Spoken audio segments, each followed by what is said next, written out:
ನಾವು ಮೊದಲೇ ಒಂದು ಹಾಡು ಹಾಡುತ್ತೇನೆ, ಅದಾದ್ಮೇಲೆ എന്നോടുള്ള നിന്റെ ദയ എത്ര വലിയത്, എന്നോടുള്ള നിന്റെ കൃപ എത്ര വലിയത്, എന്നോടുള്ള നിന്റെ ദയ എത്ര വലിയത്, എന്നോടുള്ള നിന്റെ കൃപ എത്ര വലിയത്. അത് മഞ്ഞുപോലെ എന്മേൽ പൊഴിഞ്ഞു വീഴും, അത് മാരി പോലെ എന്മേൽ പെയ്തിറങ്ങും, അത് മഞ്ഞുപോലെ എന്മേൽ പൊഴിഞ്ഞു വീഴും, അത് മാരി പോലെ എന്മേൽ പെയ്തിറങ്ങും. പർവ്വതം മാറിയാലും കുന്നുകൾ നീങ്ങിയാലും നിന്ദയ എന്നെ വിട്ടുമാറുകില്ല. പർവ്വതം മാറിയാലും കുന്നുകൾ നീങ്ങിയാലും നിന്ദയ എന്നെ വിട്ടുമാറുകില്ല.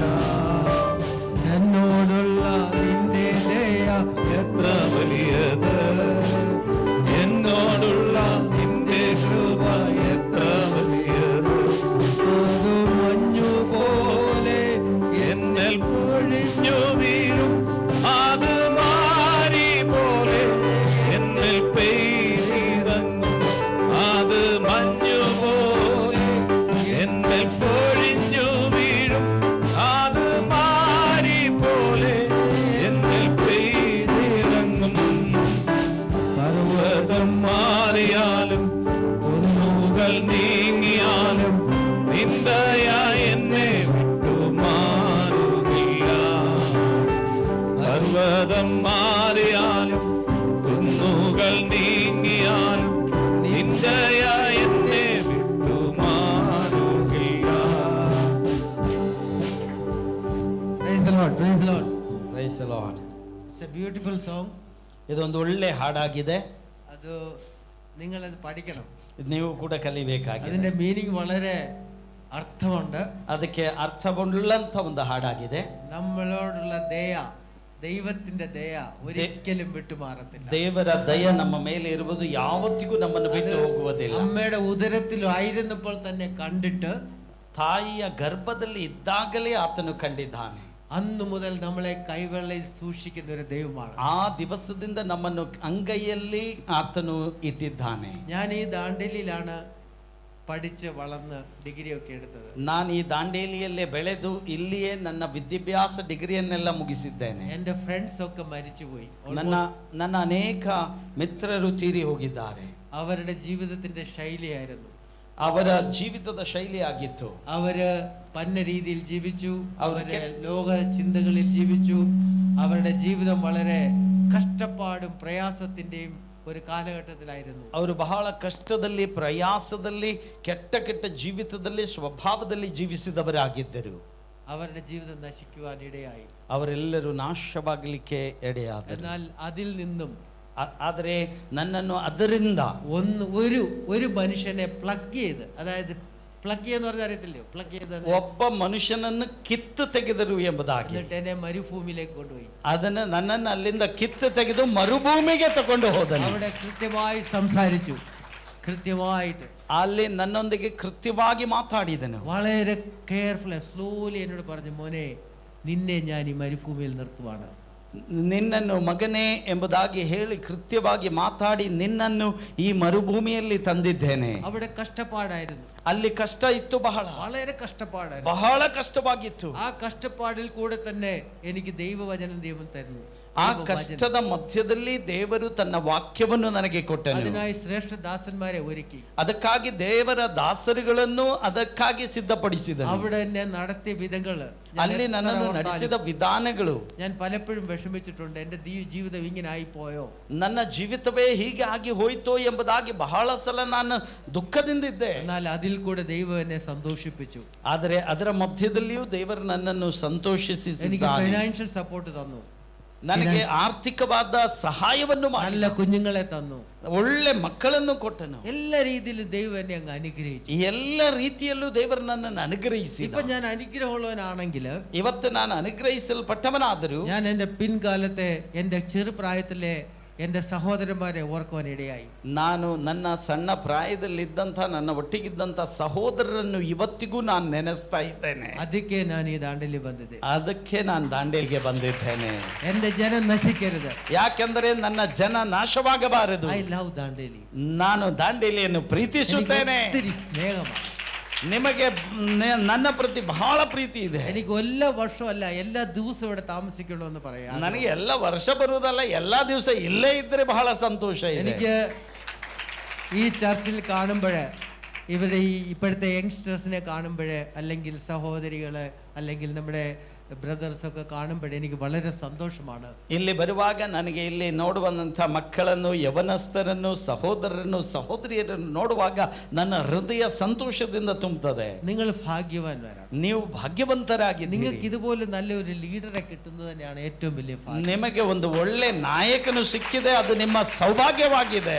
ഞങ്ങൾക്ക് പന്തളവെന്ന് പറഞ്ഞ സ്ഥലത്താണ് ನಾನು ಪಂದಳ ಎಂಬಂತ ಒಂದು ಸ್ಥಳದಲ್ಲಿ ವಾಸವಾಗಿದ್ದೆ. ഞങ്ങളുടെ ചർച്ചില് ഏകദേശം 120-130 പീപ്പിൾ ഉണ്ടായിരുന്നു. ನಮ್ಮ ಸಭೆಯಲ್ಲಿ 100-120 ಜನರು ಇದ್ದರು.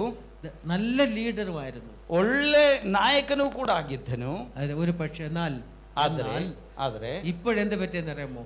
ಈಗ ಏನ್ ಸಂಭವಿಸಿದೆ ಗೊತ್ತಾ? അതിൽ 2-3 പേര്, ಅದರಲ್ಲಿ 2-3 ಜನ അവിടെ ചിക്ക് ചിക്ക് ചിക്ക് വർത്താനം പറഞ്ഞ് ಅಲ್ಲಿ ಅದು ಇದು ಎಲ್ಲ ಮಾತಾಡಿ അതിനെ ഡിവൈഡ് ചെയ്തു, ಅದನ್ನೆಲ್ಲ ಭಾಗವಾಗಿ ಮಾಡಿದ. ഇന്നലെ പാസ്റ്റർ പറയുമായിരുന്നു, ನಿನ್ನೆ ಪಾಸ್ಟರ್ ಹೇಳ್ತಾ ಇದ್ರು, നമ്മുടെ വേലി ഉണ്ടല്ലോ, വേലി, ನಮ್ಮ ಬೇಲಿ ಇದೆ ಅಲ್ಲ, ഈ കമ്പൗണ്ട് എന്ന് പറയുന്നത് നിങ്ങളാണ്.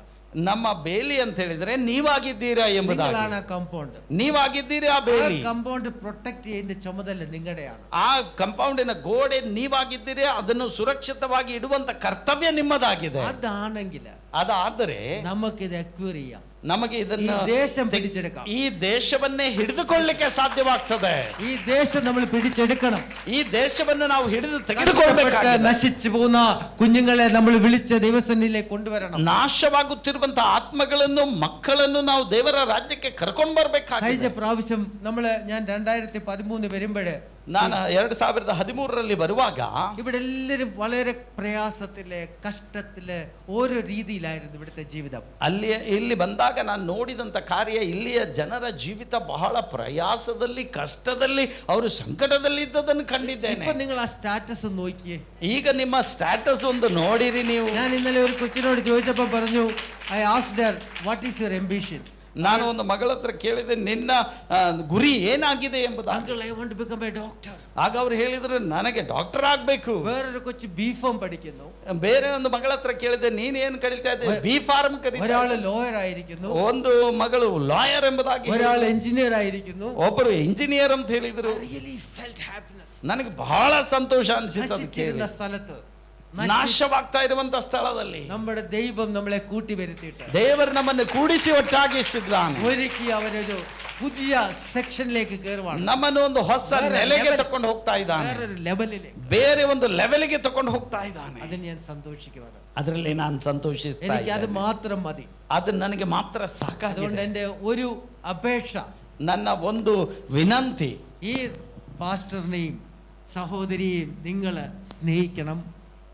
നല്ല ഒരു ലീഡർഷിപ്പ് ക്വാളിറ്റി ഉള്ള ഈ പാസ്റ്ററെ നമുക്ക് കിട്ടാൻ പ്രയാസമാണ്. അതുകൊണ്ട് നിങ്ങളതൊരു യൂണിറ്റി ആയിട്ട്, ഒരു വേലിയായിട്ട് സൂക്ഷിച്ച് പ്രൊട്ടക്റ്റ് ചെയ്ത് നമുക്ക് ഈ ദേശം കോൺകർ ചെയ്യണം. ಈ ದೇವರ ದಾಸರನ್ನು, ದೇವರ ದಾಸಿಯನ್ನು ನೀವು ಬಹಳವಾಗಿ ಪ್ರೀತಿಸಬೇಕು. ಹಾಗೂ ನೀವೇ ಈ ಸಭೆಗೆ ಒಂದು ಕಂಪೌಂಡ್ ವಾಲ್ ಆಗಿ, ಗೋಡೆಯಾಗಿ ನಿಂತುಕೊಂಡು ಈ ಸಭೆಯನ್ನು ಒಳ್ಳೆ ರೀತಿಯಲ್ಲಿ ಮುಂದೆ ತಕೊಂಡು ಹೋಗಬೇಕಾಗಿದೆ. ಯಾಕಂದ್ರೆ ಇಂಥ ನಾಯಕಿಯರು ಸಿಕ್ಕುವುದು ನಮಗೆ ಬಹಳ ಕಷ್ಟಕರವಾಗಿದೆ ಈ ದಿವಸಗಳಲ್ಲಿ. ഞാൻ ഉൽപ്പത്തി വായിക്കുമ്പോൾ, ഉൽപ്പത്തി നമ്മൾ വായിച്ചുകൊണ്ടിരിക്കുമ്പോൾ, ನಾನು ಆದಿಕಾಂಡವನ್ನು ಓದುತ್ತಿದ್ದಾಗ അവിടെ 2 ഹാനോക്കിനെ കുറിച്ച് നമ്മൾ പഠിക്കാറുണ്ട്. ಅಲ್ಲಿ 2 ಹನೋಕರ ಬಗ್ಗೆ ನಾವು ಓದಿದ್ದೇವೆ. ഒന്ന് അതിന്റെ 4-ലുണ്ട്, ಅದರಲ್ಲಿ 4ನೇ ಅಧ್ಯಾಯದಲ್ಲಿ ಇದೆ. ഒന്ന് കായിന്റെ മകൻ, ಒಬ್ಬನು ಕಾಯಿನನ ಮಗನು ഹാനോಕ್. ആ ഹാനോക്ക് എന്ത് ചെയ്തത്? ಆ ಹಾನೋಕ್ ಏನ್ ಆ ಮಾಡಿದನು? ಕಾಯಿನ್ ಎಂತ ചെയ്തു? ಆ ಕಾಯಿನ್ ಏನ್ ಮಾಡಿದನು? ಹಾನೋಕಿಗೆ ಒಂದು ಪಟ್ಟಣನ ಕೊಟ್ಟಿದೆ. ಒಂದು ಪಟ್ಟಣವನ್ನು ಹಾನೋಕನಿಗೆ, ಹಾನೋಕಿന്റെ പേരില് ഒരു പട്ടണം തന്നെ പണിതു. ಒಂದು ಪಟ್ಟಣವನ್ನೇ ಕಟ್ಟಿಸಿ ಕೊಟ್ಟಿದ್ದಾನೆ ಹಾನೋಕನಿಗೆ. ಆದರೆ അത് കഴിഞ്ഞിട്ട് 5ാം അധ്യായത്തിൽ ഒരു ഹാനോക്കുണ്ട്. ಆದರೆ ಅದರ ನಂತರ 5ನೇ ಅಧ್ಯಾಯಕ್ಕೆ ಬರುವಾಗ ಬೇರೆ ಒಂದು ಹಾನೋಕನಿದ್ದಾನೆ. ಆ ಹಾನೋಕಿಗೆ ಎಂತ ಕೊಟ್ಟಂದರಿಯಾಮೋ? ಆ ಹಾನೋಕನಿಗೆ ಏನು ಕೊಟ್ಟನು ಗೊತ್ತೋ? ಆ ತಂದೆ ಎಂತ ಕೊಡ್ತು? ಆ ತಂದೆ ಏನು ಕೊಟ್ಟನು? ദൈവത്തെ കൊടുത്തു. ದೇವರನ್ನೇ ಕೊಟ್ಟನು. അതുകൊണ്ടാണ് 300 വർഷക്കാലം ദൈവത്തോട് കൂടെ നടന്ന ഹാനോക്ക് എന്ന് പറയുന്നത്. ಆದದರಿಂದ ಅಲ್ಲಿ ನಾವು ನೋಡ್ತಾ ಇದ್ದೇವೆ, ದೇವರ ಸಂಗಡ ಹಾನೋಕನು 300 ವರ್ಷಗಳ ಕಾಲ ಜೀವಿಸಿದನು ಎಂಬುದಾಗಿ. പട്ടണ ഒരു അപ്പൻ തന്റെ മക്കൾക്ക് ഒത്തിരി ഫൈനാൻസോ വീടോ കാര്യങ്ങളോ ഒക്കെ കെട്ടിക്കൊടുത്തിട്ട് ഒരു പ്രയോജനമില്ല. ഈ ഹാനോക്കിന് ദൈവത്തെ കൊടുത്തോണ്ട് ഈ ബൈബിളിൽ 10 ഇടത്ത് ഈ ഹാനോക്കിനെ കുറിച്ച് വിവരിച്ചിട്ടുണ്ട്. ಆ ಹಾನೋಕನ ಬಗ್ಗೆ ಮೊದಲನೆಯ ವಿಷಯದಲ್ಲಿ ಹೇಳುವುದಾದರೆ, ತಂದೆ ಎಷ್ಟೇ ಆಸ್ತಿ ಪಾಸ್ತಿ ಎಲ್ಲವನ್ನು ಕೊಟ್ಟರೂ ಕೂಡ ಈ 2ನೇ ಹಾನೋಕನ 5ನೇ ಅಧ್ಯಾಯದಲ್ಲಿ ನೋಡುವಂಥದ್ದು, ದೇವರನ್ನೇ ಹಾನೋಕನಿಗೆ ಕೊಟ್ಟಿರುವಾಗ ಅದು ಎಲ್ಲದಕ್ಕಿಂತ ದೊಡ್ಡ ಅನುಗ್ರಹದ ಕಾರ್ಯವಾಗಿದೆ. ಪ್ರಿಯ ദൈവത്തിന് സ്തോത്രം. ದೇವರಿಗೆ ಸ್ತೋತ್ರವಾಗಲಿ. ഇത് നോക്കി, നിങ്ങളുടെ സഭാപാലകനായിരിക്കുന്ന ഈ പാലകന് നിങ്ങളുടെ 2 പിള്ളേരുണ്ട്. ഈ 2 പിള്ളേരെയും ആർക്കാ കൊടുത്തിരിക്കുന്നത്? ಈ ಸಭಾಪಾಲಕರಿಗಿರುವಂತ 2 ಮಕ್ಕಳನ್ನು ಕೂಡ ಯಾರಿಗೆ ಕೊಟ್ಟಿದ್ದಾರೆ? ದೇವರಿಗೆ ಕೊಟ್ಟಿದ್ದಾರೆ ಅല്ലേ? ഈ 2 കുഞ്ഞുങ്ങളും ഈ മോൾ ആരാധിക്കുന്ന കണ്ടപ്പോഴേ എന്റെ ഹൃദയം നിറയുമായിരുന്നു. ಈ ಮಗಳು ಆರಾಧಿಸುತ್ತಿರುವಾಗ ನೋಡುವಾಗ ನನಗೆ ಬಹಳ ಸಂತೋಷ ಅನಿಸಿತು. അവന്റെ കീബോർഡ് ഒക്കെ വായിക്കുന്ന കാണുമ്പോഴേ അവൻ ദൈവത്തെ ചെറുപ്പം മുതലേ ദൈവത്തെ അറിഞ്ഞ് ജീവിക്കുന്നത് എത്ര നല്ലതാണ്. ಅವನ ಕೀಬೋರ್ಡ್ ಎಲ್ಲ ಬಾರಿಸುದು ನೋಡುವಾಗ, ಸಣ್ಣ ಪ್ರಾಯದಿಂದಲೇ ನೋಡ್ತಾ ಇದ್ದೇನೆ, ಅವನು ಅದನ್ನೆಲ್ಲ ಮಾಡ್ತಾ ಇರೋದು ನೋಡುವಾಗ ಎಷ್ಟು ಸಂತೋಷದ ಕಾರ್ಯ. നമ്മൾ എന്താ ചെയ്യേണ്ടത്? നമ്മുടെ കുഞ്ഞുങ്ങളെ എന്തോ എടുക്കണം? ನಮ್ಮ ಮಕ್ಕಳಿಗೆ ನಾವೇನ್ ಮಾಡ್ಬೇಕಾಗಿದೆ? നമ്മൾ ദൈവത്തിനെ കൊടുക്കണം. ಅವರನ್ನು ದೇವರಿಗೆ ನಾವು ಕೊಡಬೇಕಾಗಿದೆ. കുഞ്ഞുങ്ങളോട് നമ്മൾ ദൈവവചനം പറയണം. ನಮ್ಮ ಮಕ್ಕಳೊಂದಿಗೆ ನಾವು ದೇವರ ವಾಕ್ಯವನ್ನು ಹೇಳಬೇಕು. അവർക്ക് നിങ്ങൾ ഒത്തിരി സമ്പാദിച്ചിട്ട് ഒരു കാര്യവുമില്ല. ನೀವು ಅವರಿಗಾಗಿ ಬಹಳ ಸಂಪಾದನೆ ಮಾಡಿಯೂ ಪ್ರಯೋಜನ ಇಲ್ಲ. ಅವರಿಗೆ ದೈವത്തെ കൊടുക്കുക. ಅವರಿಗೆ ದೇವರನ್ನು ಕೊಡಿ. ദൈവം അത് ബാക്കി എല്ലാവർക്കും കൊടുക്കും. ಬಾಕಿ ದೇವರು ಅವರ ಜೀವಿತದಲ್ಲಿ ಎಲ್ಲವನ್ನು ಮಾಡ್ತಾನೆ. നമുക്ക് ഇന്നത്തെ ചിന്തയ്ക്കായിട്ട്, ಇವತ್ತಿನ ಚಿಂತೆಗಾಗಿ നമുക്ക് ആവർത്തന പുസ്തകം 8 ಆವರ್ತನ ಪುಸ್ತಕ 8 ಆವರ್ತನ ಎಂದವಾಗ ಡಿಟರ್ಮಿನ್ ಧರ್ಮೋಪದೇಶ ಕಾಂಡ 8ನೇ ಅಧ್ಯಾಯ എത്രാമത്തെ വാക്യം? 8:1 ഞാൻ വായിക്കാം. 1ನೇ വാക്യ ഞാൻ ആദ്യം വായിക്കാം. നിങ്ങൾ ജീവിച്ചിരിക്കുകയും വർദ്ധിക്കുകയും യഹോവ നിങ്ങളുടെ പിതാക്കന്മാർക്ക് സത്യം ചെയ്ത ദേശം ചെന്ന് കൈവശമാക്കുകയും ചെയ്യേണ്ടതിന് ഞാൻ ഇന്ന് നിങ്ങളോട് കൽപ്പിക്കുന്ന സകല കൽപ്പനകളും നിങ്ങൾ ಪ್ರಮಾಣಿಸಿ നടക്കണം. ನಾನು ಈಗ ನಿಮಗೆ ಬೋಧಿಸುವ ಧರ್ಮೋಪದೇಶವನ್ನೆಲ್ಲ ನೀವು ಅನುಸರಿಸಬೇಕು. ಅನುಸರಿಸಿದರೆ ನೀವು ಬದುಕಿಕೊಂಡು ಹೆಚ್ಚಿ ಯೆಹೋವನು ನಿಮ್ಮ ಪಿತೃಗಳಿಗೆ ಪ್ರಮಾಣ ರೂಪವಾಗಿ ಕೊಟ್ಟ ದೇಶವನ್ನು ಸೇರಿ ಸ್ವಾಧೀನ ಮಾಡಿಕೊಳ್ಳಿರಿ. നിങ്ങൾക്കറിയാം, ഇതൊരു പ്രസംഗമാണ്, മോശയുടെ ഒരു പ്രസംഗമാണ്. ನಿಮಗೆಲ್ಲರಿಗೂ ಗೊತ್ತಿದೆ, ಇದು ಮೋಶೆಯ ದೊಡ್ಡ ಒಂದು ಪ್ರಸಂಗವಾಗಿದೆ. അവർ കനാൻ ദേശത്തിലേക്ക് കടക്കാൻ പോകുന്ന അവസരത്തിൽ, ಅವರು ಕಾನಾನ್ ದೇಶಕ್ಕೆ ಒಳಗೆ ಪ್ರವೇಶಿಸುವಂತ ಸಮಯದಲ್ಲಿ ഒരു പ്രസംഗമായി ഒരു അഡ്വൈസ് ആയിട്ട് കൊടുക്കുന്നതാണ്. ಒಂದು ಅಡ್ವೈಸ್ ಆಗಿ ಅವರು ಇದು ಕೊಡ್ತಾ ಇರುವಂತ ಮಾತಾಗಿದೆ. ഞാനും ഇപ്പോൾ നിങ്ങൾക്ക് ഒരു അഡ്വൈസ് ആണ് തരാൻ പോകുന്നത്. ಈಗ ನಾನು ಕೂಡ ನಿಮಗೆ ಒಂದು ಅಡ್ವೈಸ್ ಆಗಿ ಹೇಳ್ತಾ ಇದ್ದೇನೆ. നിങ്ങൾ ഇപ്പോഴത്തെ പഴയ നിങ്ങളുടെ മരുഭൂ യാത്ര കഴിഞ്ഞു. ನಿಮ್ಮ ಹಳೆಯ ಮರುಭೂಮಿ ಯಾತ್ರೆಯೆಲ್ಲ ನಿಮ್ಮದು ಮುಗಿದಿದೆ. ഇന്നലെ പാസ്റ്റർ പറഞ്ഞ പോലെ അടുത്ത ലെവലിലേക്കാണ്. ನಿನ್ನೆ ದೇವರ ದಾಸರು ಹೇಳಿದ ಪ್ರಕಾರ ನೀವು ಇನ್ನೊಂದು ಲೆವೆಲ್ಗೆ ಹೋಗ್ತಾ ಇದ್ದೀರಾ. സീസണൽ ചേഞ്ചിലേക്ക് പോകും. ಅದು ನಿಮಗೆ ಒಂದೊಂದು ಸೀಸನ್ ನಲ್ಲಿ ಇರುವಂತ ಬದಲಾವಣೆಗಳಾಗಿದೆ. നിങ്ങൾ എന്തോ എടുക്കണം? ನೀವು ಏನ್ ಮಾಡ್ಬೇಕು ಗೊತ್ತಾ? ദൈവത്തിന്റെ ആഗ്രഹം എന്താണ്? ನಿಮ್ಮ ಆಗ್ರಹ ಏನಾಗಿದೆ? ദൈവത്തിന്റെ ആഗ്രഹം, ದೇವರ ಆಗ್ರಹ, നിങ്ങൾ ജീവിച്ചിരിക്കണം. ನೀವು ಜೀವಿಸುತ್ತಿರಬೇಕು. ലൈഫിന്റെ ബർത്ത് അല്ല പറയുന്നത്, ബ്രീത് അല്ല പറയുന്നത്, നിങ്ങൾ ജീവിച്ചിരിക്കണം. ಈ ಶ್ವಾಸದ ಬಗ್ಗೆ ಅಲ್ಲ ಹೇಳ್ತಾ ಇರುವುದು, ನೀವು ಜೀವಿಸಬೇಕು ಎಂಬುದಾಗಿ. ജോൺ 10:10 പറയുന്നുണ്ട്, നിങ്ങൾ സമൃദ്ധിയായി ജീവിക്കണം. ಯೋಹಾನ 10:10 ಹೇಳ್ತಾ ಇದೆ, ನೀವು ಸಮೃದ್ಧಿಯಲ್ಲಿ ಜೀವಿಸಬೇಕು ಎಂಬುದಾಗಿ. നിങ്ങൾ സന്തോഷത്തോടാണ് ജീവിക്കുന്നത്. ನೀವು ಸಂತೋಷದೊಂದಿಗೆ ಜೀವಿಸಬೇಕು. നമ്മൾ പട്ടിണിയ പ്രയാസം രോഗം ഇതൊന്നും പറയണ്ട. ദൈവം നിങ്ങളെ അടുത്ത ലെവലിലേക്ക് കൊണ്ടുപോകുമ്പോൾ you should be so happy. നിങ്ങൾ സമൃദ്ധിയായിട്ട് തന്നെ ജീവിക്കണം. ನಾವು ಇದು ಕಷ್ಟ, ದುಃಖ, ವೇದನೆ, ರೋಗ ಇದರ ಬಗ್ಗೆ ಹೇಳದೆ ದೇವರ ಆಗ್ರಹಿಸುವುದು ನಾವು ಸಮೃದ್ಧಿಯಾದಂತ ಜೀವಿತವನ್ನು ನಾವು ಜೀವಿಸಬೇಕು ಎಂಬ ಆತನ ಆಶೆ ಆಗಿದೆ. രണ്ടാമത്തെ കാര്യം പറയാണ്, ಎರಡನೇ ಕಾರ್ಯ ಹೇಳ್ತಾ ಇದ್ದೇನೆ, ನೀವು ಇನ್ನೂ ಹೆಚ್ಚಾಗಬೇಕು ಎಂಬುದಾಗಿ, മൾട്ടിപ്ലൈ ചെയ്യണം. ನೀವಿನ್ನೂ ಗುಣಿಸಲ್ಪಡಬೇಕು ಎಂಬುದಾಗಿ. ഇന്നലെ നമ്മൾ എത്ര പേര് മൾട്ടിപ്ലൈ ചെയ്യാനാണ് ಪ್ರೊಫೆಸರ್ പറഞ്ഞത്? ನಿನ್ನೆ ಎಷ್ಟು ಗುಣ ನಾವು ವರ್ಧನೆ ಆಗ್ಬೇಕೆಂಬುದಾಗಿ ನಮಗೆ ಪ್ರವಾದನೆ ಸಿಕ್ಕಿತು. എത്ര പേരാണെന്നറിയാമോ? ಎಷ್ಟಂತೇಳಿ ಗೊತ್ತಾ? ഇന്നലെ 11 പേർക്ക് പുതിയ കുഞ്ഞുങ്ങൾ ഉണ്ടാകാൻ പ്രൊഫസ് ചെയ്തിട്ടുണ്ട്. ನಿನ್ನೆ 11 ಜನರಿಗೆ ಪ್ರವಾದನೆ ಬಂದದ್ದು, ನೀವು ಮಕ್ಕಳನ್ನು ಪಡೆಯಿರಿ ಎಂಬುದಾಗಿ. അപ്പൊ നമ്മൾ മൾട്ടിപ്ലൈ ചെയ്യണം. ಆಗ ಅದು ಮಲ್ಟಿಪ್ಲಿಕೇಶನ್ ಹೇಳ್ತಾ ಇದೆ, ಗುಣಿಸುವಂಥದ್ದು. നമ്മൾ എന്തെടുക്കണം? നമ്മൾ ഇത്ര ഇന്ന് 200 പേര് ഇവിടെ ഉണ്ടെങ്കിൽ ನಾವಿಲ್ಲಿ 200 ಜನ ಇರುವುದಾದರೆ നമുക്ക് ഒരു സഹോദരനെ കൂടി ഈസി ആയിട്ട് കൊണ്ടുവരാം ഒരു വർഷത്തിൽ. ಒಂದು ವರ್ಷದಲ್ಲಿ ಒಬ್ಬ ಸಹೋದರನನ್ನಾದರೂ ತಗೊಂಡ್ ಬರ್ಲಿಕ್ಕೆ ಸಾಧ್ಯವಾಗ್ತದೆ. ನೆಕ್ಸ್ಟ್ ಇಯರ್ ಎತ್ರ ಆಗುം? ಹಾಗಾದ್ರೆ ಮುಂದಿನ ವರ್ಷಕ್ಕೆ ಎಷ್ಟಾಗ್ತದೆ? ಅപ്പൊ ഞാൻ ഇത് 400 ആണെങ്കിൽ I will give A very good gift.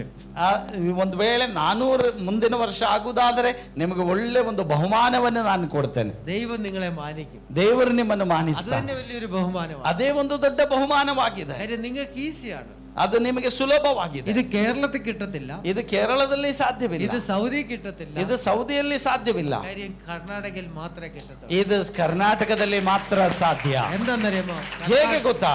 കർണാടകത്തിലെ ഹൃദയം വളരെ ശുദ്ധമുള്ള ഹൃദയമാണ്. ಕರ್ನಾಟಕದವರ ಹೃದಯ ಶುದ್ಧ ಹೃದಯವಾಗಿದೆ. അവര് എന്ത് പറയുന്നോ അതനുസരിക്കുന്നവരാണ്. ಅವರಿಗೆ ಏನು ಹೇಳ್ತಾರೋ ಅದರ ಅನುಸಾರವಾಗಿ ಅವರು അത് ನಡೀತಾರೆ. വിശ്വസിക്കുന്ന ജനമാണ്. ಅವರು ನಂಬುವಂತ ಜನರಾಗಿದ್ದಾರೆ. ഈസി ആയിട്ട് മൾട്ടിപ്ലൈ ചെയ്യും. ಅವರು ಈಸಿಯಾಗಿ ಗುಣಿಸಲ್ಪಡ್ತಾರೆ. ദൈവം ആഗ്രഹിക്കുന്നത് നിങ്ങൾ ജീവിക്കണം.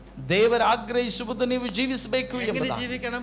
ಹೇಗೆ ಜೀವಿಸಬೇಕು? സമൃദ്ധിയായി ജീവിക്കണം. ಸಮೃದ್ಧಿಯಾದ ಜೀವಿತ ಜೀವಿಸಬೇಕು. രണ്ടാമത് നിങ്ങൾ എന്തെടുക്കണം? ಎರಡನೇದಾಗಿ ನೀವೇನ್ ಮಾಡಬೇಕು? വർദ്ധിക്കണം. ನೀವು ಹೆಚ್ಚಾಗಬೇಕು ಎಂಬುದಾಗಿ. മൂന്നാമത്തെ കാര്യമുണ്ട്, ಮೂರನೇ ಕಾರ್ಯ, ക്യാപ്ചർ ഇറ്റ്. ನೀವು ಅದನ್ನು ಸ್ವಾಧೀನಪಡಿಸಬೇಕು. Capture it. ಸ್ವಾಧೀನಪಡಿಸಬೇಕು. നമുക്കൊരു ഡിഗ്രി എഞ്ചിനീയർ അല്ലെങ്കിൽ ഒരു ഡോക്ടർ അല്ലെങ്കിൽ നല്ല പൊസിഷനുള്ള ഒരാൾക്കാരുണ്ടെങ്കിൽ എന്തെടുക്കുന്നറിയാം? നമുക്ക് ഈ ദേശത്തെ ക്യാപ്ചർ ചെയ്യാൻ ഒക്കും. ಒಂದು ಒಳ್ಳೆ ಇಂಜಿನಿಯರೋ ಡಾಕ್ಟರೋ ಈ ರೀತಿ ದೊಡ್ಡ ದೊಡ್ಡ ಪದವಿಗಳಲ್ಲಿ ಲಾಯರೋ ಇರುವುದಾದರೆ ನಮಗೆ ಸ್ವಾಧೀನಪಡಿಸಲಿಕ್ಕೆ ഹൈ ಸುಲಭವಾಗಿದೆ. ലെവലിൽ പോയി സംസാരിക്കാം. ನಾವು ದೊಡ್ಡ ದೊಡ್ಡ ಲೆವೆಲ್ ನಲ್ಲಿ ಮಾತಾಡ್ಲಿಕ್ಕೆ അവരുടെ ഫ്രണ്ട് ಸಾಧ್ಯ. സർക്കിൾ വലുതായിരിക്കും. ಅವರ ಸರ್ಕಲೇ, ಮಿತ್ರರ ಸರ್ಕಲೇ ದೊಡ್ಡದಾಗಿರ್ತದೆ. അവിടെ ചെന്ന് അവരോട് ദൈവവചനം സംസാരിക്കുമ്പോൾ, ಅವರೊಂದಿಗೆ ನಾವು ದೇವರ ವಾಕ್ಯವನ್ನು ദൈവം ಹೇಳುವಾಗ, നമ്മളെ നടത്തിയ വിധങ്ങൾ സംസാരിക്കുമ്പോൾ, ದೇವರು ನಮ್ಮನ್ನು ನಡೆಸಿದ ವಿಧಾನಗಳು ಹೇಳುವಾಗ അവർ നമ്മുടെ ദൈവത്തെ അറിയുവാൻ സാധിക്കും. ಅವರು ನಮ್ಮ ದೇವರು ಯಾರು ಎಂಬುದಾಗಿ ഈ ಗೊತ್ತಾಗಲಿಕ್ಕೆ സന്തോഷത്തിൽ വരുവാൻ ಸಾಧ್ಯವಾಗ್ತದೆ. സാധിക്കും. ഈ സന്തോഷം ഈ അവർക്ക് അനുഭവിക്കാൻ ഒക്കും. ಈ ಸಂತೋಷ ಅವರು ಅನುಭವಿಸಲಿಕ್ಕೆ ಸಾಧ್ಯವಾಗ್ತದೆ. അത് നിങ്ങളുടെ ഡ്യൂട്ടിയാണ്. ಅದು ನಿಮ್ಮ ഇത് ಕರ್ತವ್ಯವಾಗಿದೆ. നിങ്ങൾ കനാൻ ദേശത്തേക്ക് പോകുന്നതിന് മുമ്പേ ഉള്ള അഡ്വൈസ് എന്താണ്? നിങ്ങൾ ജീവിക്കണം, നിങ്ങൾ വർദ്ധിക്കണം, നിങ്ങൾ ക്യാപ്ചർ ചെയ്യണം. ನಿಮಗೆ ಕಾನಾನ್ ದೇಶಕ್ಕೆ ಹೋಗುವುದಕ್ಕಿಂತ ಮೊದಲು ಮಾಡಬೇಕಾದಂತ ಕಾರ್ಯ ಅಂತ ಹೇಳಿದರೆ, ನೀವು ಹೆಚ್ಚಾಗಬೇಕಾಗಿದೆ, ನೀವು ಸ್ವಾಧೀನಪಡಿಸಬೇಕಾಗಿದೆ.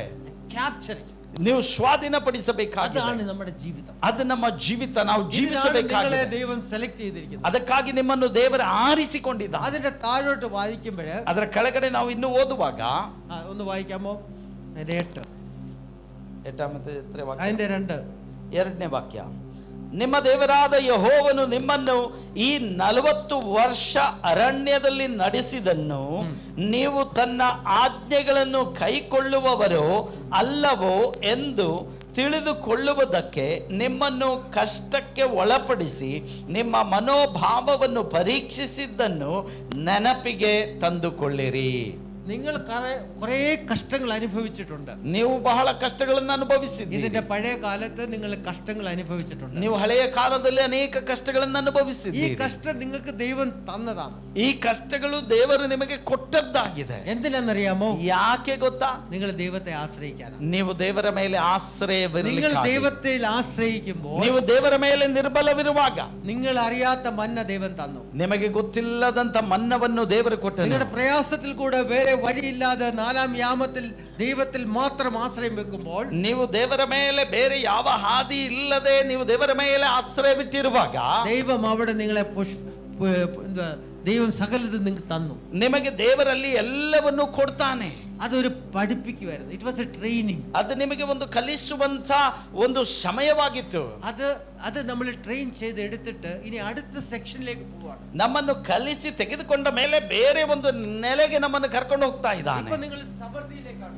ಈಗ ನೀವು ಹೋಗ್ತಾ ಇರುವುದು ಸಮೃದ್ಧಿಗಾಗಿದೆ. ഈ സമൃദ്ധി പോകുമ്പോൾ ദൈവം പറയുകയാണ്, ಈ ಸಮೃದ್ಧಿಗೆ ಹೋಗುವಾಗ ದೇವರು ನಿಮಗೆ ಹೇಳ್ತಾ ಇದ್ದಾನೆ, നിങ്ങൾ എന്നെ മറക്കരുത്, ನೀವು ನನ್ನನ್ನು ಮರೆಯಬಾರದು, എന്റെ ന്യായപ്രമാണം നിങ്ങൾ അനുസരിക്കണം, ನನ್ನ ನ್ಯಾಯ ಪ್ರಮಾಣಗಳನ್ನು ನೀವು ಪಾಲಿಸಬೇಕು. അതിന്റെ 2 തന്നെ പറയുന്നുണ്ട്, ഇന്ന് ഇത് കൈവശമാക്കുകയും ചെയ്യേണ്ടത് നിങ്ങളുടെ കൽപ്പിച്ച സകല കൽപ്പനകളും നിങ്ങൾ പ്രമാണിക്കണം. ನೀವು ನನ್ನ ಆಜ್ಞೆಗಳನ್ನು ಕೈಕೊಳ್ಳುವವರಲ್ಲದೆ ಅದನ್ನು ತಿಳಿದುಕೊಳ್ಳುವುದಕ್ಕೆ ಪ್ರಯಾಸ ಪಡಬೇಕು. അതിനു വേണ്ടിയാണ് നിങ്ങളെ ഒരു ട്രെയിനിങ് പീരീഡിൽ കൂടെ, ಅದರಿಂದ ನಿಮ್ಮನ್ನು ಒಂದು ಕಲಿಸುವಿಕೆಯ ಮೂಲಕವಾಗಿ ತಂದಿದ್ದಾನೆ. ട്രെയിനിങ് പീരീഡിൽ കൂടെ കൊണ്ടുപോയി ಆ ಕಲಿಸುವಿಕೆಯ ಮೂಲಕವಾಗಿ ತಕೊಂಡು ಹೋಗಿ അടുത്ത ഒരു ലെവലിലേക്ക് നിങ്ങളെ കടക്കണം. ಇನ್ನೊಂದು ನೆಲೆಗೆ ನಿಮ್ಮನ್ನು ತಗೊಂಡು അപ്പോൾ ಬಂದಿದ್ದಾನೆ. നിങ്ങൾ അടുത്ത ലെവലിലാണ്. ಈಗ ನೀವು ಮೇಲಿನ ಒಂದು ಲೆವೆಲ್ ನಲ್ಲಿ ಇದ್ದೀರಾ. ഇനി നമ്മുടെ ചർച്ച് വലുതാകും. ಈಗ ನಮ್ಮ ಸಭೆ ದೊಡ್ಡದಾಗಿದೆ. ഇത് നല്ല ഒരു കൺസ്ട്രക്ഷൻ വരും. ಇದು ದೊಡ್ಡದಾಗಿ ಇನ್ನೂ ಪ್ರಮಾಣದಲ್ಲಿ ಆಗಲ್ಪಡುವಂತದ್ದು. അവിടെ തീ ഇറങ്ങും, ಅಲ್ಲಿ ಬೆಂಕಿ ಇಳಿದು ಬರ್ತದೆ, ദൈവ സാന്നിധ്യം ഉണ്ടാകും. ದೇವರ ಸಾನ್ನಿಧ್ಯ ಬರ್ತದೆ. പക്ഷെങ്കിൽ നിങ്ങൾ ഇത് ചെയ്യണം. ಆದರೆ ನೀವು ಇದನ್ನು ಪಾಲಿಸಲೇಬೇಕು. ഇത് ദൈവത്തിന്റെ പ്രമാണങ്ങളെ നിങ്ങൾ പ്രമാണിക്കണം. ದೇವರ ಪ್ರಮಾಣವನ್ನು ನೀವು ಆಜ್ಞೆಗಳನ್ನು ನೀವು ಕೈಕೊಳ್ಳಲೇಬೇಕು. നിങ്ങൾ കഷ്ടപ്പാടിൽ ഇരുന്നപ്പോൾ നിങ്ങൾ ദൈവത്തെ വിളിച്ചു. ನೀವು ಕಷ್ಟದಲ್ಲಿದ್ದಾಗ ದೇವರನ್ನು ಕೂಗಿಕೊಂಡಿರಿ. എപ്പോഴും വിളിക്കുമായിരുന്നു. ಯಾವತ್ತೂ ಕರಿತಾ ಇದ್ದೀರಿ. പാസ്റ്റർ വരുമ്പോ പാസ്റ്ററിന്റെ അടുത്ത് തലയിൽ കൈവെക്കാൻ വരും. ಪಾಸ್ಟರ್ ಬರುವಾಗಲೆಲ್ಲ ಸಭಾಪಾಲಕರು ಬರುವಾಗ ತಲೆ ಮೇಲೆ ಕೈ ಇಡಿ ಅಂತ ಹೇಳಿ. ആഗ്രഹങ്ങൾ സാധിക്കാൻ വേണ്ടി നിങ്ങൾ പലതും ചെയ്തു. ನಿಮ್ಮ ಆಗ್ರಹಗಳು ಸಾಧಿಸಲಿಕ್ಕಾಗಿ ಹಲವು ಕಾರ್ಯಗಳನ್ನು ಮಾಡಿದ್ದೀರಿ. ഇനി പക്ഷെ നിങ്ങൾക്ക് സമൃദ്ധിയായിട്ട് ദൈവം തരാൻ പോവാണ്. ಇನ್ನು ಮೇಲೆ ದೇವರು ಬಹಳ ಸಮೃದ್ಧಿಯಾಗಿ അപ്പൊ ಅನುಗ್ರಹಿಸಲಿಕ್ಕೆ ദൈവം പറയുന്നത് ഒന്ന് മാത്രമേ ഉള്ളൂ, ದೇವರು ಹೇಳುವಂತ ಒಂದು ಕಾರ್ಯ ಮಾತ್ರ നീ ಇದೆ. എന്നെ മറക്കരുത്. ನೀನ್ ನನ್ನನ್ನು ಮರಿಬೇಡ. നീ നല്ല വീട് വെക്കും, ನೀನು ಒಳ್ಳೆ ಮನೆ ಕಟ್ತೀಯ, നിനക്ക് നല്ല ജോലി കിട്ടും, ನಿನಗೆ ಒಳ್ಳೆ ಕೆಲಸ ಸಿಗ್ತದೆ, നിന്റെ രോഗം സൗഖ്യമാവും, ನಿನ್ನ ರೋಗ ಸೌಖ್ಯವಾಗ್ತದೆ, നിന്റെ സകലതും വിടും. ನಿನ್ನ ಎಲ್ಲದಕ್ಕೂ ಬಿಡುಗಡೆ ಆಗ್ತದೆ. ദൈവത്തെ മാത്രം നീ മറന്നുകൊണ്ടിരിക്കും. ದೇವರನ್ನು ಮಾತ್ರ ನೀನು ಮರಿಬಾರದು. ഇപ്പൊ ഒരു അഡ്മിഷൻ വേണമെങ്കിൽ ಇವತ್ತಿಗೆ ಒಂದು ಅಡ್ಮಿಷನ್ ಬೇಕಾದ್ರೆ ബാങ്കിൽ 40,000 50,000 രൂപ ഉണ്ടെങ്കിൽ ಬ್ಯಾಂಕಿನಲ್ಲಿ 40,000 50,000 ಇದ್ರೆ പോയി എടുത്ത് അഡ്മിഷൻ എടുക്കും. ಹೋಗಿ ನಾವು ಅಡ್ಮಿಷನ್ ತಗೊಳ್ಬಹುದು. അപ്പൊ നമ്മൾ ദൈവത്തെ വിളിക്കത്തില്ല. ಆಗ ನಾವು ದೇವರನ್ನು ಕರೆಯುವುದಿಲ್ಲ. ഒരു അസുഖം വന്നു, ಒಂದು ರೋಗ ಬಂತು, പെട്ടെന്ന് ഇവിടുത്തെ സ്പെഷ്യലിസ്റ്റ് ഹോസ്പിറ്റലിലേക്ക് പോകും. ಇಲ್ಲಿಂದ ಒಂದು ಸ್ಪೆಷಲಿಸ್ಟ್ ಆಸ್ಪತ್ರೆಗೆ ಹೋಗ್ತೇವೆ. എപ്പോഴും ദൈവത്തെ നമ്മൾ വിളിക്കത്തില്ല. ಆವಾಗಲೂ ದೇವರನ್ನು ಕರೆಯುವುದಿಲ್ಲ. ഇങ്ങനെ ദൈവത്തെ മറന്നുകൊണ്ടിരിക്കരുതെന്നാണ് ഈ പാഠം നമ്മളെ പഠിപ്പിക്കുന്നത്. ಈ ಪಾಠ ನಮಗೆ ಹೇಳ್ತಾ ಇರುವುದು ನಾವು ಯಾವತ್ತಿಗೂ ದೇವರನ್ನು ಮರಿಬಾರದು. ദൈവമാണ് നമ്മളെ നടത്തുന്നത്. ದೇವರಾಗಿದ್ದಾನೆ ನಮ್ಮನ್ನು ನಡೆಸುವುದು. ദൈവത്തിന്റെ മക്കൾക്ക് ഇനി ഒരു ശുശ്രൂഷ ഉണ്ട്. ದೇವರ ಮಕ್ಕಳಿಗೆ ಇನ್ನೊಂದು ದೊಡ್ಡ ಸೇವೆ ಇದೆ. ഒരു ഹൈ ലെവൽ തിങ്കിങ് ചെയ്യണം. ಇನ್ನು ಹೈ ಆಗಿ ಇನ್ನು ಎತ್ತರದಲ್ಲಿ ನಾವು ಆಲೋಚಿಸಬೇಕು. ആ ലെവൽ ഇല്ലെങ്കിൽ നമുക്ക് ക്യാപ്ചർ ചെയ്യാൻ ഒക്കത്തില്ല. ಆ ಲೆವೆಲ್ ಇಲ್ಲದೆ ಇದ್ದರೆ, ಆ ಹಂತ ಇಲ್ಲದೆ ಇದ್ದರೆ ನಮಗೆ ಸ್ವಾಧೀನಪಡಿಸಲಿಕ್ಕೆ ಸಾಧ್ಯವಿಲ್ಲ. നമ്മൾ ജീവിക്ക് മാത്രമല്ല, ನಾವು ಜೀವಿಸುವುದು ಮಾತ್ರವಲ್ಲ, സമൃദ്ധിയായി മൾട്ടിപ്ലൈ ചെയ്യുന്നതല്ല, ಸಮೃದ್ಧಿಯಾಗಿ ನಾವು ಗುಣಿಸುವುದು ಮಾತ್ರವಲ್ಲ, അല്ല, ക്യാപ്ചർ ദ വേൾഡ്. ನಾವು ಸ್ವಾಧೀನಪಡಿಸಬೇಕು. അതിന് ദൈവം പിന്നൊരു ട്രയൽ ചെയ്യുവാണ്. ಅದನ್ನು ನಮಗೆ ದೇವರು ಕೂಡ ನಡೆಸ್ತಾ ಇದ್ದಾನೆ. നിന്നെ താഴ്ത്തുവാൻ, ನಿನ್ನನ್ನು ತಗ್ಗಿಸಿಕೊಳ್ಳಿಕ್ಕಾಗಿ, താഴ്ത്തുവാൻ അവിടെ ട്രെയിനിങ് കൊടുക്കുവാണ്. ಅಲ್ಲಿ ನಮಗೆ ಕಲಿಸಲಿಕ್ಕಾಗಿ. അതൊന്ന് വായിക്കാം പക്ഷേ ಏದಾದ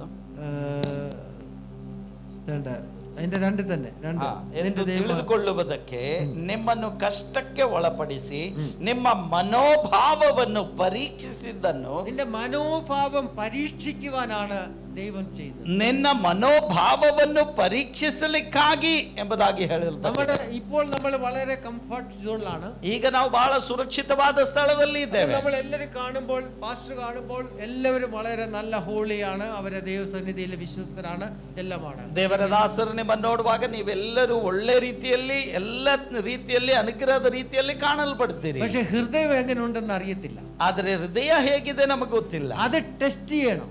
ಅದು ನಾವು ಪರಿಶೋಧಿಸಬೇಕು. നമുക്കറിയാം പ്രൊഡിക്കൽ സണ്ണിനെ കുറിച്ച്, മുടിയനായ പുത്രനെ കുറിച്ച് നമ്മൾ ಕಳೆದು ಹೋದ ಮಗನ ಬಗ್ಗೆ ನಮಗೆಲ್ಲರಿಗೂ ಕತೆ ಗೊತ್ತಿದೆ.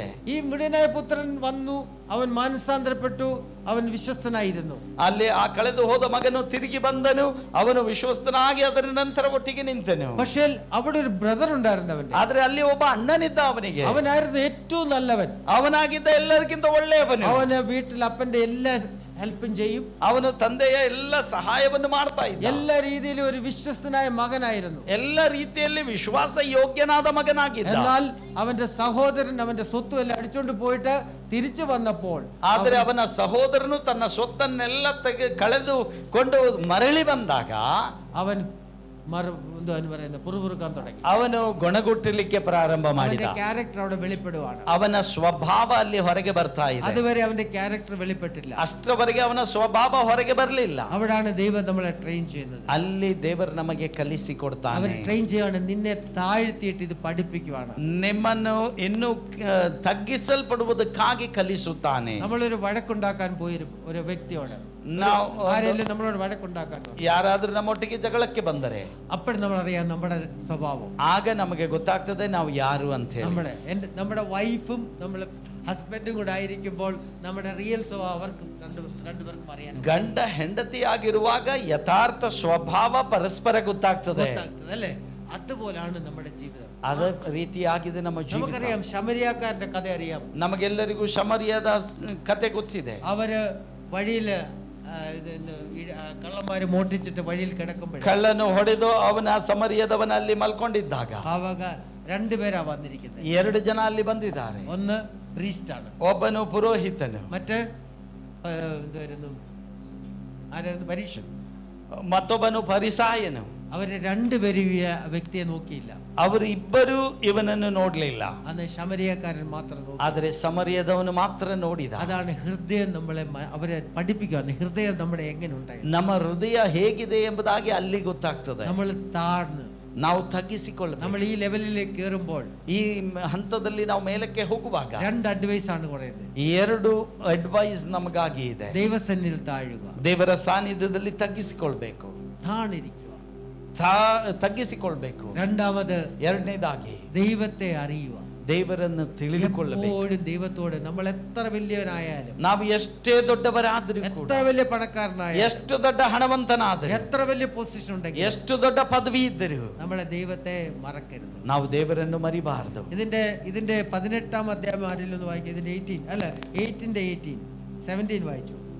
18ನೇ ಅಧ್ಯಾಯ അല്ല 8ന്റെ 17. 8ನೇ ಅಧ್ಯಾಯದಲ್ಲಿಯೇ 17ನೇ ವಾಕ್ಯ. ಈ ಭಾಗ್ಯವು ನಮ್ಮ ಸಾಮರ್ಥ್ಯ ಸಾಹಸಗಳಿಂದಲೇ ನಮಗುಂಟಾಯಿತು ಅಂದುಕೊಂಡಿರಿ. ಆದದ್ರಿಂದ ನಿಮ್ಮ ದೇವರಾದ ಯೆಹೋವನೇ ತಾನು ನಿಮ್ಮ ಪಿತೃಗಳಿಗೆ ಪ್ರಮಾಣ ಪೂರ್ವಕವಾಗಿ ಮಾಡಿದ ವಾಗ್ದಾನವನ್ನು ಈಗ ನಿಮ್ಮ ಅನುಭವಕ್ಕೆ ಬಂದ ರೀತಿಯಲ್ಲಿ ನೆರವೇರಿಸುವವನಾಗಿ ನಿಮಗೆ ಇಷ್ಟು ಭಾಗ್ಯವನ್ನು ಸಂಪಾದಿಸುವುದಕ್ಕೆ ಸಾಮರ್ಥ್ಯವನ್ನು ಕೊಟ್ಟೇವೆಂದು ಜ್ಞಾಪಕ ಮಾಡಿಕೊಳ್ಳಿರಿ. ನೀವು ಸಮೃದ್ಧಿಯಾಗುವಾಗ, നിങ്ങൾ നല്ല പൊസിഷൻ ആകുമ്പോൾ, ನೀವು ಒಳ್ಳೆ ಒಂದು ಪದವಿಗೆ ಬರುವಾಗ, ഇവിടെ പറയുവാണ്, ಇಲ್ಲಿ ಹೇಳ್ತಾ ಇದೆ, ഇതെന്റെ കഴിവാണെന്ന്, ಇದು ನನ್ನ ಸಾಮರ್ಥ್ಯ ಎಂಬುದಾಗಿ ഒരിക്കലും പറയരുത്. ಅದು ಯಾವತ್ತಿಗೂ ನೀವು ഇവിടെ ഒരു അഡ്വൈസ് ആണ്. ಇಲ್ಲಿ ಒಂದು ಅಡ್ವೈಸ್ ಹೇಳ್ತಾ ಇದೆ. സമ്പത്ത് ഉണ്ടാക്കണമെങ്കിൽ, ಸಂಪತ್ತು ನಮಗೆ ಬೇಕಾದರೆ, ಮಾಡಬೇಕಾದರೆ ദൈവം ತരും, ದೇವರು ಕೊಡ್ತಾನೆ. Clearly shown here. ನಿಂದೆ ಅಲ್ಲಿ ಬರೆಯಲ್ಪಟ್ಟಿದೆ, സമ്പത്ത് ഉണ്ടാക്കുവാൻ ശക്തി തരുന്ന ദൈവമാണ്. ನಿನಗೆ ಸಂಪತ್ತು ಸಂಪಾದಿಸಲಿಕ್ಕಾಗಿ ದೇವರು ಸಾಮರ್ಥ್ಯವನ್ನು ಕೊಡ್ತಾನೆ. ദൈവം നിങ്ങൾക്ക് ശക്തി തന്നില്ലെങ്കിൽ, ದೇವರು ನಿಮಗೆ ಶಕ್ತಿ ಕೊಡದೆ ಹೋದರೆ, ദൈവം നിങ്ങളെ ഈ ലെവലിലേക്ക് എത്തിച്ചിട്ടുണ്ടെങ്കിൽ, ದೇವರು ನಿಮ್ಮನ್ನು ಈ ಪದವಿಯಲ್ಲಿ ತಾರದೆ ಹೋಗಿದ್ರೆ, ദൈവം നിങ്ങൾ താഴ്ത്തുവാനും അറിയാം, ದೇವರಿಗೆ ನಿಮ್ಮನ್ನು ತಗ್ಗಿಸಲಿಕ್ಕೂ ಗೊತ್ತಿದೆ, നശിപ്പിക്കാനും അറിയാം, ನಿಮ್ಮನ್ನು ನಾಶ ಮಾಡ್ಲಿಕ್ಕೂ ಗೊತ್ತಿದೆ. നമ്മൾ വളരുവാണ്, ನಾವು ಬೆಳೆಸಲಿಕ್ಕಾಗಿ. അപ്പോൾ ദൈവത്തെ അറിയുക, ಅದು ದೇವರನ್ನು ദൈവ സാന്നിധ്യം നിങ്ങൾ അനുഭവിക്കുക, ಆ ದೇವರ ಸಾನ್ನಿಧ್ಯ ಅನುಭವಿಸಲಿಕ್ಕೆ, അടുത്ത വർഷത്തേക്ക്, ಮುಂದಿನ ವರ್ಷಕ್ಕೆ ഒരു ഹയർ ലെവലിലേക്ക് കയറുവാൻ, ಇನ್ನೂ ಒಂದು ಪದವಿಯಲ್ಲಿ ನಾವು ಮೇಲಕ್ಕೆ ಬರುವಂತೆ ദൈവം നിങ്ങളെ അനുഗ്രഹിക്കട്ടെ. ದೇವರು ನಿಮ್ಮೆಲ್ಲರನ್ನು ಅನುಗ್ರಹಿಸಲಿ. ദൈവനാമം മഹത്വപ്പെടുമാറാകട്ടെ. ದೇವರ ನಾಮ ಮಹಿಮೆಯಾಗಲಿ. ಜೋರಾಗಿ ಚಪ್ಪಾಳೆ ತಟ್ಟುವ. ഈ നല്ല അവസരം തന്ന പാസ്റ്ററിനും കുടുംബത്തിനും ಈ ಕೊಟ್ಟಂತ ಒಳ್ಳೆ ಅವಸರಕ್ಕಾಗಿ ನಾನು ದೇವರಿಗೆ ವಂದನೆ ಸಲ್ಲಿಸುತ್ತೇನೆ. ಎಲ್ಲರಿಗೂ ನನ್ನ ಹೃದಯದಾಳದ ಕೃತಜ್ಞತೆ. Thank you so much. Thank you.